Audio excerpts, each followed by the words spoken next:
From the muddy battlefields of France to the scorching deserts of North Africa, British military vehicles played a vital role throughout World War II. Fighting a truly global war forced Britain to rely on an enormous variety of vehicles. Some were carefully designed long before the conflict began. Others were rushed into service under intense pressure, built simply to meet immediate battlefield needs. In this video, we'll take a closer look at every major British vehicle used during the war, covering tanks, self-propelled guns, armored cars, carriers, trucks, and motorcycles. Together, these machines tell the story of how Britain fought, adapted, and endured during the largest conflict in human history. Let's begin with armored fighting vehicles. Light Tank Mark VI.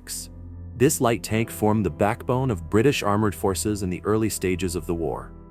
Designed primarily for reconnaissance, it emphasized speed over protection. During the 1940 campaign in France, it quickly proved vulnerable to German tanks and anti-tank weapons. Even so, its mobility allowed it to remain useful for scouting and screening duties. Light Tank Mark VII Tetrarch. The Tetrarch was a highly unusual British design. It featured a distinctive steering system that gave it excellent maneuverability. Most notably, it was light enough to be transported by air, making it one of the very few airborne tanks of World War II. Its combat use was limited, but its concept was groundbreaking. Infantry Tank Mark I, Matilda I. The Matilda I reflected pre-war British thinking about infantry support tanks. It carried heavy armor for its size, but was armed only with a machine gun. This severely limited its combat effectiveness, especially against enemy armor, and its slow speed restricted operational flexibility. Infantry Tank Mark II, Matilda II. The Matilda II represented a dramatic improvement. During the North African campaign, its thick armor rendered many Italian and early German anti-tank weapons ineffective. For a time, it dominated the battlefield, earning a fearsome reputation among Axis forces. Valentine All Marks. The Valentine became one of the most reliable and widely used British tanks of the war. Produced in large numbers, it served across multiple theaters and in many different variants. While not particularly fast, its mechanical reliability made it popular with crews and commanders alike. Churchill All Marks. The Churchill was a heavily armored infantry tank designed to operate in difficult terrain. Early versions suffered from mechanical problems, but later models proved extremely durable. By the later stages of the war, Churchill crews valued its survivability and ability to absorb heavy punishment. Cruiser Tank Mark III. The Cruiser Tank Mark III marked Britain's shift toward faster, more mobile armored warfare. It introduced the Christie suspension system to British service, greatly improving speed. However, this emphasis on mobility came at the expense of armor protection. Cruiser Tank Mark IV. The Mark IV was an improved development of the Mark III. It retained the same high-speed philosophy while offering slightly better armor. Despite these improvements, it remained vulnerable in direct combat against heavier enemy tanks. Crusader. The Crusader became the defining British tank of the Desert War. Fast and produced in large numbers, it formed the core of British armored units in North Africa. However, it was plagued by mechanical reliability issues, particularly in harsh desert conditions. Cromwell. The Cromwell represented a major turning point in British tank design. Powered by the Rolls-Royce Meteor engine, it combined high speed with far better reliability than earlier cruiser tanks. For the first time, Britain fielded a cruiser tank with balanced performance. Comet. Often considered the best British cruiser tank of World War II, the Comet refined the Cromwell's design. It mounted a powerful 77mm high-velocity gun, capable of engaging late-war German armor. Although it entered service late, its performance was highly impressive. Sherman Firefly. Rather than designing a new tank from scratch, Britain adapted the American Sherman. By installing the powerful 17-pounder anti-tank gun, the Firefly gained the ability to defeat German Panthers and Tigers, making it one of the most feared Allied tanks on the battlefield. Bishop. The Bishop was Britain's first self-propelled artillery vehicle. Built on the Valentine chassis, it mounted a 25-pounder gun in a tall, boxy superstructure. This design severely limited gun elevation, reducing its effectiveness in combat. Deacon. The Deacon was an improvised solution developed for desert warfare. It mounted a 6-pounder anti-tank gun on an armored truck chassis, providing mobile firepower in wide, open terrain where flexibility was essential. Archer. The Archer featured one of the most unusual layouts of any self-propelled gun of the war. Its powerful 17-pounder gun faced backward, allowing the vehicle to fire and withdraw quickly. This shoot-and-scoot capability improved crew survivability. Churchill gun carrier.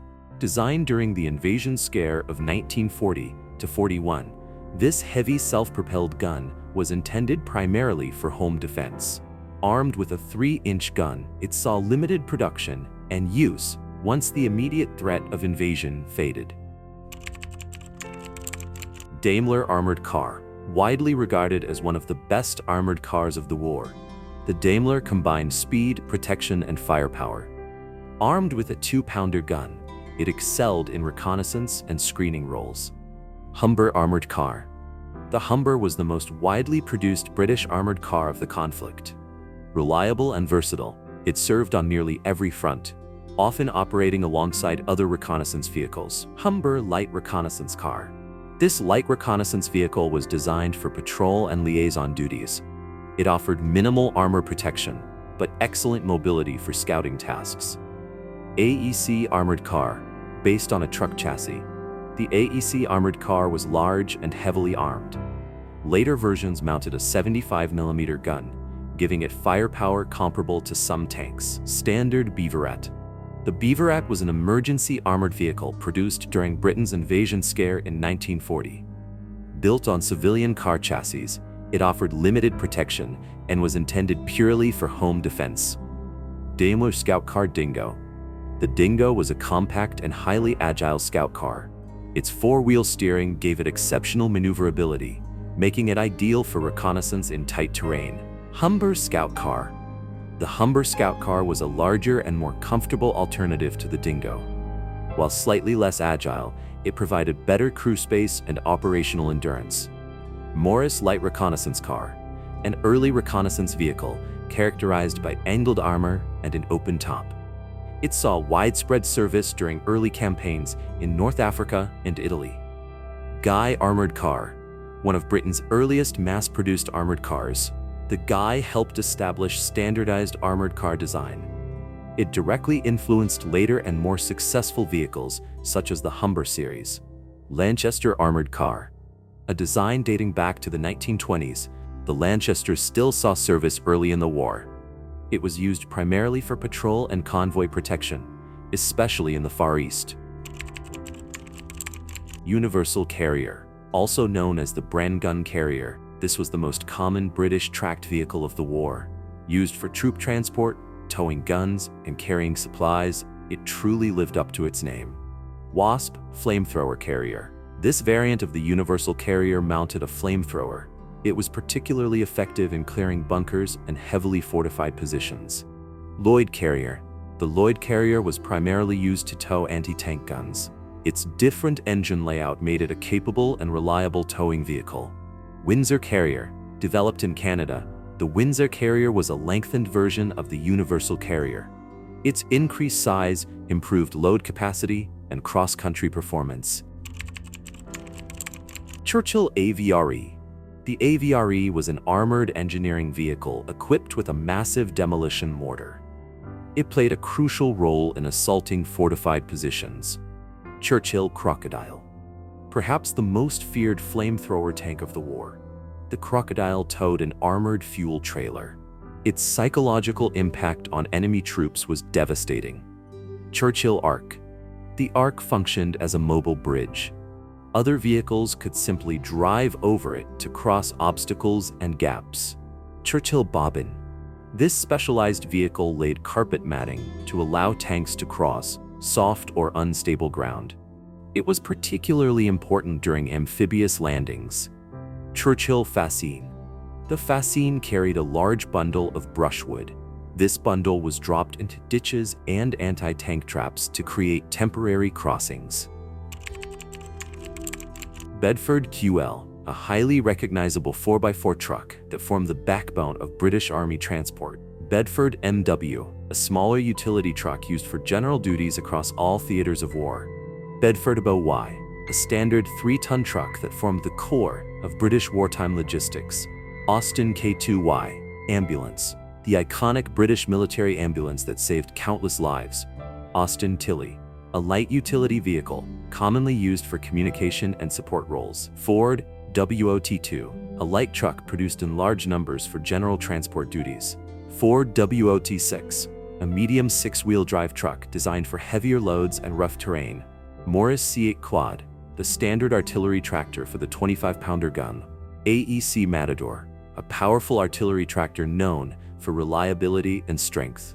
Scammell Pioneer, a heavy recovery vehicle essential for retrieving damaged or bogged-down tanks. Austin K5, a robust 3-ton 4x4 truck used extensively for cargo transport. BSA M20, the most numerous British military motorcycle of the war.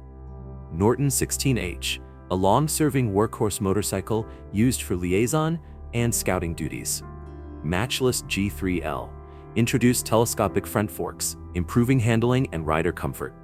Royal Enfield Flying Flea, a lightweight motorcycle designed to be dropped by parachute. Wellbike, a compact folding motorcycle carried in parachute containers for airborne troops. Taken together, these vehicles reflect a full spectrum of Britain's wartime experience. From carefully engineered designs to urgent improvisations, British military vehicles evolved rapidly under the pressure of global war. They were not always perfect, but they were essential, and they helped carry Britain from the uncertainty of 1940 to victory in 1945.